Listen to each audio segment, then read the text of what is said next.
저희 채널에 처음 오셨다면 꼭 좋아요와 구독 부탁드립니다. 그래야 새 영상이 올라올 때 바로 보실 수 있습니다. 대한민국 공군이 Su-25 기종을 검토하게 된 배경에는 당시 변화하는 안보 환경과 작전 개념의 필요성이 자리하고 있었다.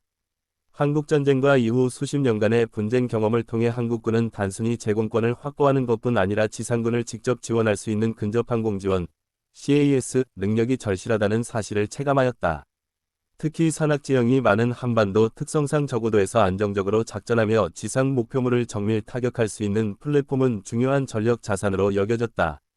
Su-25는 소련이 개발한 대표적인 CAS 전투기로 두꺼운 장갑과 뛰어난 생존성을 갖추고 있었으며 다양한 공대지 무기를 탑재하여 전장 지원에 효과적이라는 평가를 받았다.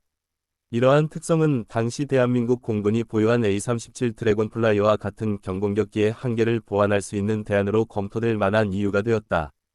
또한 F4 팬텀 II가 다목적기로 활용되고 있었지만 전문적인 근접항공 지원 임무에는 최적화되어 있지 않았기 때문에 Su-25의 성능은 관심을 끌었다. 따라서 공군은 제한적인 평가와 분석을 통해 Su-25가 한국군의 작전 환경에 적합한지를 확인하려 하였으며 이는 단순한 기체 시험을 넘어 향후 전력 현대화 과정에서 다양한 가능성을 열어두려는 전략적 시도의 일환이었다. Su-25는 냉전 시기에 개발된 대표적인 근접항공 지원 CAS 전투기로 그 성능적 특징은 한국 공군의 평가 과정에서도 주목을 받았다. 이 기체는 무엇보다 적어도 침투 능력이 뛰어나 산악지형이나 복잡한 전장에서 지상군과 가까운 거리에서 작전을 수행할 수 있었다.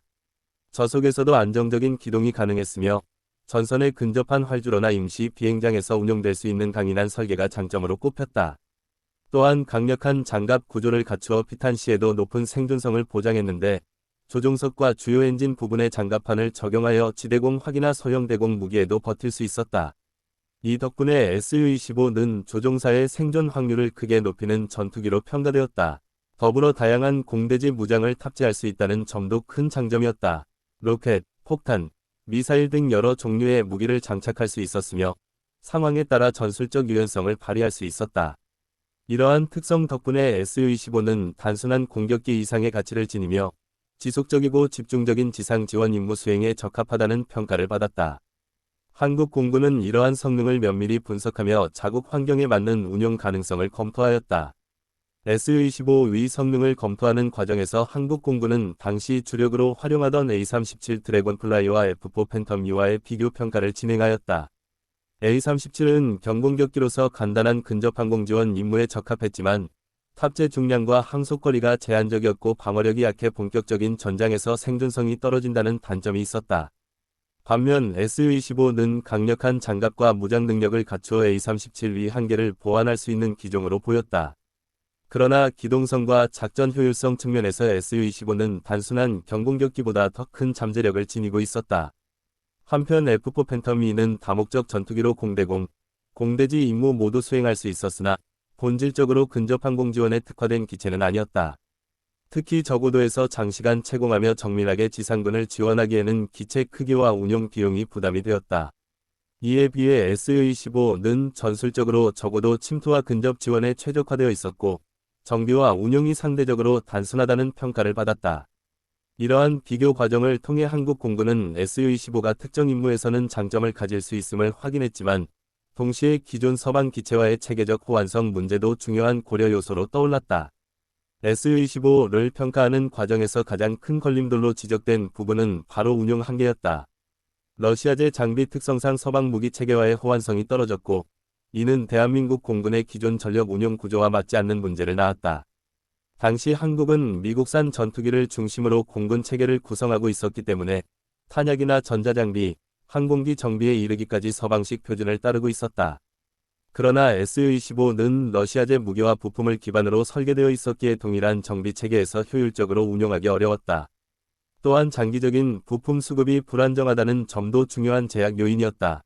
냉전 상황 속에서 소련 혹은 러시아와 안정적인 군수 협력을 유지하는 것은 정치적 부담이 크고 국제 정세 변화에 따라 부품 공급이 중단될 위험도 존재했다. 이로 인해 기체를 실제로 전력화할 경우 높은 정비 비용과 불규칙한 가동률 문제가 발생할 수 있었다. 게다가 한국군이 이미 활용 중인 F4, F5, F-16과 같은 서방 기체들과의 무기 호환성이 낮아 운용 효율성이 떨어지는 한계가 명확히 드러났다. 결국 이러한 구조적 문제 때문에 Su-25는 실질적인 채택으로 이어지지 못했다. Su-25의 도입이 끝내 무산된 데에는 여러 가지 복합적인 이유가 작용하였다. 우선 가장 큰 문제는 유지비용의 부담이었다. Su-25는 튼튼한 기체와 강력한 장갑을 자랑했지만 그만큼 정비 주기가 짧고 운영 비용이 높을 수밖에 없었다. 한국 공군은 이미 제한된 예산을 효율적으로 사용해야 했기 때문에 기존 서방 기체들과 별도의 정비 체계를 마련하는 것은 비현실적이었다. 두 번째로 정치적 요인도 중요한 변수였다. 냉전 시기 대한민국은 미국과의 동맹을 기반으로 안보 체계를 유지하고 있었기 때문에 러시아제 무기를 본격적으로 도입하는 것은 외교적 부담으로 이어질 가능성이 컸다. 실제로 서방과의 방산 협력 기조 속에서 러시아 기체를 채택하는 것은 전략적 모순으로 평가되었다. 마지막으로 이미 더 적합한 서방 전투기 도입 계획이 진행되고 있었다는 점도 무산의 직접적 이유였다. 당시 KF-16과 F-15K 같은 기체가 순차적으로 전력화되고 있었고, 이는 Su-25가 담당할 수 있는 근접 항공 지원 임무를 대체하거나 보완할 수 있었다. 결국 비용, 정치, 전략적 효용성이라는 세 가지 요인이 결합되면서 Su-25는 평가 단계에서만 검토되었을 뿐, 실제 전력화로는 이어지지 않았다. Su-25 위평가는 단순히 한 기종의 도입 여부를 따지는 과정에 그치지 않고 한국 공군이 미래의 전력을 어떻게 구성해야 하는지를 고민했던 중요한 사례로 남았다. 당시 한국은 급격히 변화하는 안보 환경 속에서 제한된 자원으로 최대의 효과를 내야 했고, 이를 위해 다양한 전력 옵션을 폭넓게 검토하였다. Su-25는 러시아제 무기라는 이질적인 요소에도 불구하고 평가 대상에 올랐다는 점에서 의미가 있었다. 이는 한국 공군이 특정 동맹국의 무기 체계에만 의존하지 않고 전략적 효용성을 기준으로 여러 대안을 탐색하려 했음을 보여준다.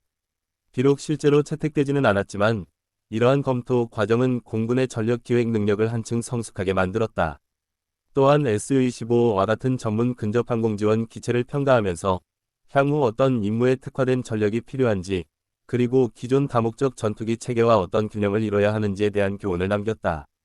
결과적으로 Su-25 평가는 단순한 실패가 아니라 대한민국 공군이 자국의 안보 환경에 최적화된 전력 구성을 모색하는 과정 속에서 경험을 축적한 사례로 기록되었다.